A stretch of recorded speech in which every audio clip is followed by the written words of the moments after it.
سورہ النساء اور قرآن کریم کی تفسیر سمجھنے کے لیے ہماری چینل کو سبسکرائب کریں۔ اعوذ باللہ من الشیطان الرجیم بسم اللہ الرحمن الرحیم۔ حضرات محترم، کل ہماری سورہ آل عمران مکمل ہوئی۔ آل عمران کی 200 آیتیں مکمل ہو چکی، اس کی تفسیر بھی ہو چکی۔ اب یہاں سے سورۃ النساء کی ابتدا ہو رہی ہے۔ اس سورت کو شروع کرنے سے پہلے اس کے متعلق چند ضروری باتیں ہمیں سن لینا اور سمجھ لینا بہتر ہے، تاکہ اس کے اندر آنے والے احکام کے تعلق سے ہمیں سننے کا لطف اور مزید اس کی دلچسپی ہمارے دلوں میں بڑھ جائے۔ سورۃ النساء یہ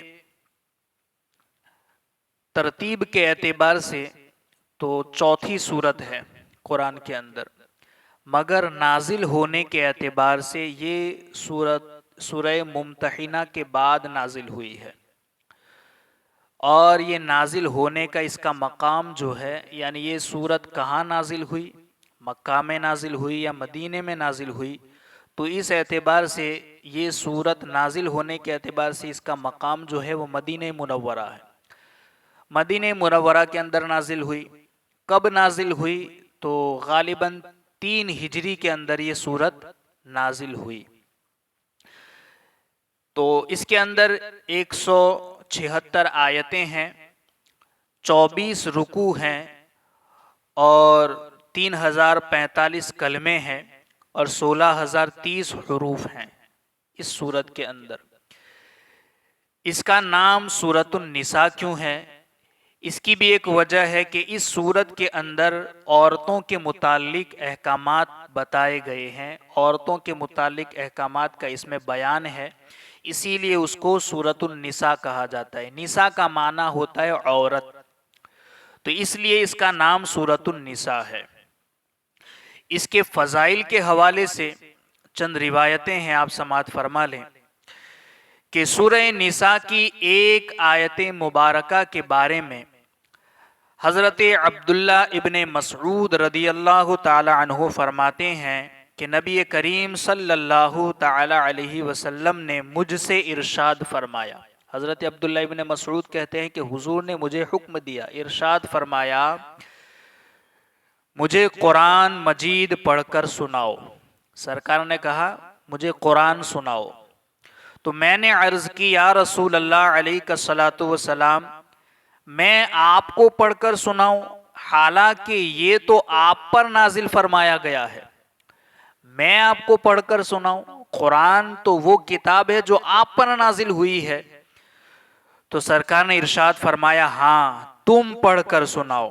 چنانچہ میں نے سورہ نساء پڑھی، حتیٰ کہ جب میں اس آیت پر پہنچا، یعنی سورہ نساء پڑھتے ہوئے سورہ نساء ہی کی ایک آیت ہے، فَكَيْفَ إِذَا جِئْنَا مِن كُلِّ أُمَّةٍ بِشَهِيدٍ وَجِئْنَا بِكَ عَلَى هَؤُلَاءِ شَهِيدًا۔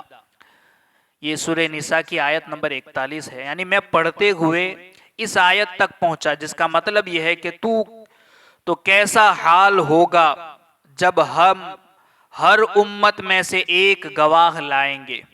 یعنی اللہ رب العزت ارشاد فرماتا ہے تو کیسا حال ہوگا جب ہم ہر امت میں سے گواہ لائیں گے، اور اے حبیب تمہیں ان سب پر گواہ اور نگہبان بنا کر لائیں گے۔ تو آپ صلی اللہ تعالی علیہ وسلم نے ارشاد فرمایا، یعنی حضرت عبداللہ ابن مسعود کہتے ہیں کہ جب میں تلاوت کرتے ہوئے اس آیت پر پہنچا تو سرکار دو عالم صلی اللہ علیہ وسلم نے ارشاد فرمایا بس کرو، اب تمہارے لیے یہی کافی ہے۔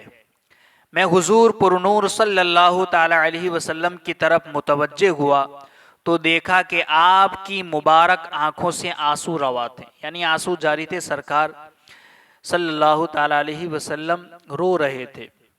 اب آپ دیکھیں کہ اللہ رب العزت نے اپنے پیارے محبوب سرکار دو عالم صلی اللہ علیہ وسلم پر کتنا کرم فرمایا ہے، اور محبوب کے اوپر، محبوب کے صدقے میں محبوب کی امت پر بھی کتنا کرم فرمایا کہ ہم آخری امت ہیں، حضور کی امت کو آخری بنا کر بھیجا، اور ہمارے اوپر اگلی تمام امتوں کے حالات ظاہر ہے، اگلی امتوں کے واقعات، ان پر ہونے والے عذابات، ان کی رسوائی، ساری چیزیں ہم پر ظاہر ہیں، عیاں ہیں، مگر اس امت کو اللہ رب العزت میں اخیر میں رکھا ہے تاکہ یہ امت کسی اور امت کے سامنے رسوا نہ ہو۔ اللہ رب العزت نے اپنے محبوب کی اس امت پر کرم فرمایا کہ ہم پر تو اگلی ساری امتوں کے حالات ظاہر ہے، مگر ہماری کوتاہیاں، ہماری لغزشیں کسی اور پر ظاہر نہ ہو، اس لیے اللہ رب العزت نے ہمیں اخیر میں رکھا۔ دوسری روایت ہے کہ حضرت عمر فاروق اعظم رضی اللہ تعالیٰ عنہ فرماتے ہیں کہ سورہ بقرہ، سورہ نساء، سورہ مائدہ اور سورہ حج اور سورہ نور سیکھو، کیونکہ ان سورتوں میں فرض علوم بیان کیے گئے ہیں۔ کن سورتوں میں؟ سورہ بقرہ ہے، سورہ نساء ہے، سورہ مائدہ ہے، سورہ حج ہے اور سورہ نور ہے۔ یہ وہ سورتیں ہیں جن کے اندر اللہ رب العزت نے احکامات کو بیان فرمایا ہے، فرض علوم بیان فرمائے گئے ہیں، جیسے علم میراث ہے، کس کو کیا ملے گا، کس کو کب کچھ نہیں ملے گا، یہ ساری چیزیں، عورتوں کے متعلق احکامات ہیں، جہاد کی فضیلتیں ہیں، ہجرت کی فضیلتیں ہیں، بہت سی چیزیں ہیں، احکامات ہیں، وہ ان صورتوں کے اندر بیان کیا گیا ہے۔ حضرت عبداللہ ابن عباس رضی اللہ تعالیٰ عنہما فرماتے ہیں کہ جس نے سورہ نساء پڑھی تو وہ جان لے گا کہ وراثت میں کون کس سے محروم ہوتا ہے اور کون کس سے محروم نہیں ہوتا۔ یعنی اس سے یہ بھی پتا چلا کہ اس سورت کے اندر علم میراث یعنی علم فرائض کو بھی بیان کیا گیا ہے اس کے اندر۔ تو جس نے سورہ نساء پڑھی وہ جان لے گا کہ وراثت میں کون کس سے محروم ہوتا ہے اور کون کس سے محروم نہیں ہوتا۔ حضرت عمر فاروق اعظم رضی اللہ تعالیٰ عنہ فرماتے ہیں جس نے سورہ بقرہ، سورہ آل عمران اور سورہ نساء پڑھی تو وہ اللہ تعالیٰ کی بارگاہ میں حکمت والے لوگوں میں سے لکھا جائے گا، حکمت والے لوگوں میں سے لکھا جائے گا۔ تو یہ بعض فضائل ہیں سورہ نساء کے حوالے سے۔ اب اس سورت کے اندر کن مضمون کو بیان کیا گیا ہے، کن موضوعات کو اللہ رب العزت میں اس میں ذکر فرمایا ہے، کون سے احکامات اس میں ذکر فرمائے گئے ہیں، تو اس سورت کا مرکزی جو مضمون ہے یہ ہے کہ اس میں یتیم بچوں اور عورتوں کے حقوق اور ان سے متعلق احکام بیان کیے گئے ہیں۔ یتیم بچوں کے مال کے حوالے سے، یتیم بچوں کے حقوق کے حوالے سے، عورتوں کے کچھ ضروری مسائل اور ان کے متعلق مسائل اور احکامات اس سورت کے اندر بیان کیے گئے ہیں۔ مثال کے طور پر یتیم بچوں کے مال کو اپنے مال میں ملا کر کھا جانے کو بڑا گناہ قرار دیا گیا ہے۔ ناسمجھ یتیم بچوں کا مال ان کے حوالے کرنے سے منع کیا گیا، یعنی اگر ناسمجھ ہے یتیم تو ناسمجھی کے عالم میں اسے اس کے مال اس کو سپرد نہ کیا جائے، جب وہ شادی کے قابل اور سمجھدار ہو جائیں تو ان کا مال ان کے سپرد کر دینے کا حکم دیا گیا ہے۔ یتیموں کے مال ناحق کھا جانے پر وعید بیان کی گئی ہے۔ اسی طرح عورتوں کا مہر انہیں دینے کا حکم دیا گیا ہے۔ مہر سے متعلق چند اور مسائل بیان کیے گئے ہیں۔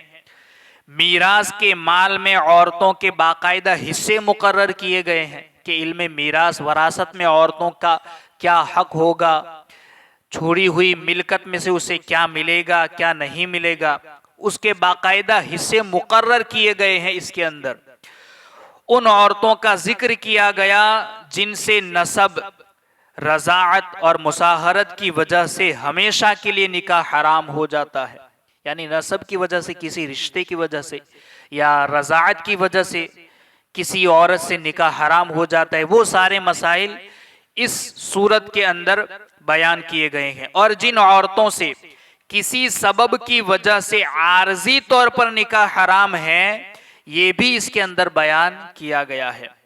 ایک سے زیادہ عورتوں کے ساتھ شادی کرنے کے احکام بیان کیے گئے ہیں، یعنی ایک سے زیادہ نکاح کر سکتے ہیں تو کتنے کر سکتے ہیں، کب کر سکتے ہیں، کب اس کی اجازت ہے، وہ احکام بیان کیے گئے ہیں۔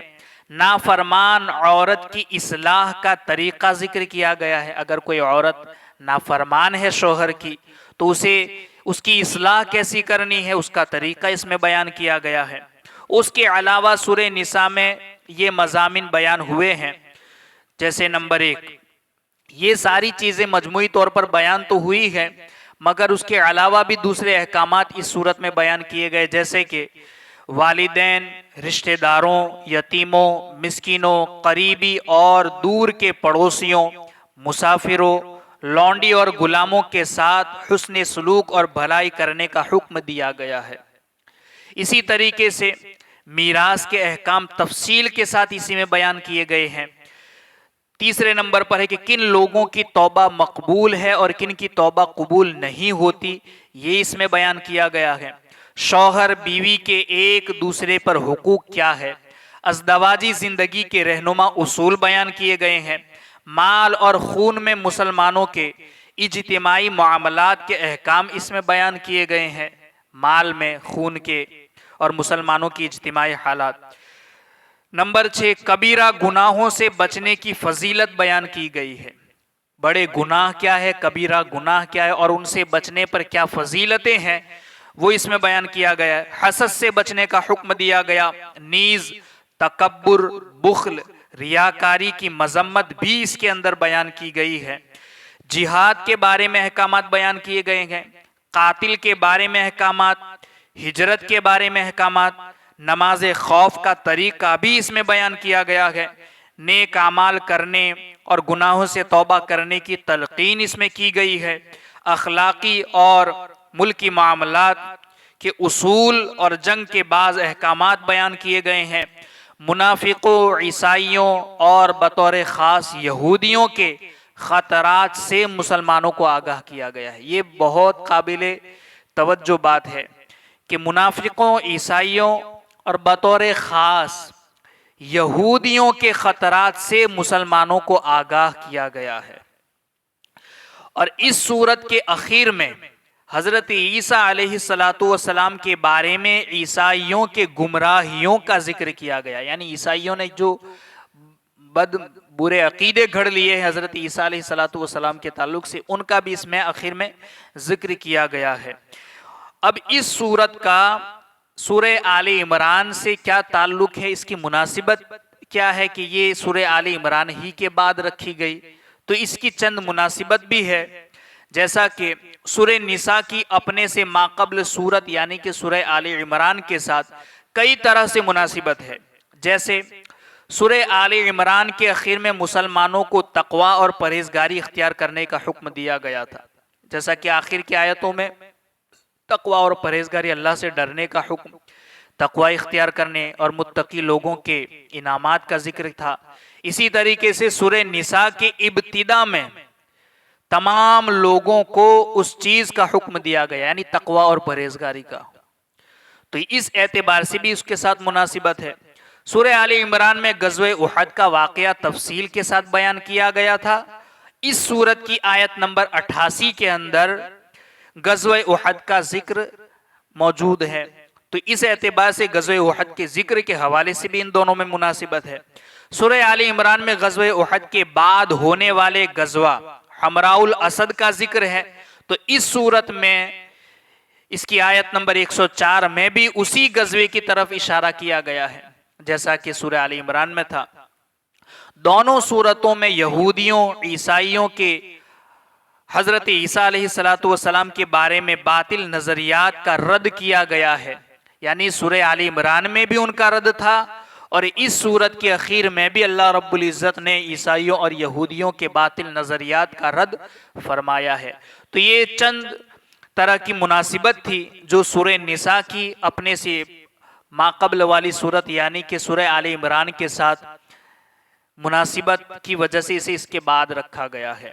انشاءاللہ عز و جل سورہ نساء کی ابتدا ہم کل سے شروع کریں گے۔ اللہ رب العزت کی بارگاہ میں دعا ہے کہیں سنی باتوں پر ہم سب کو عمل کی توفیق عطا فرمائے۔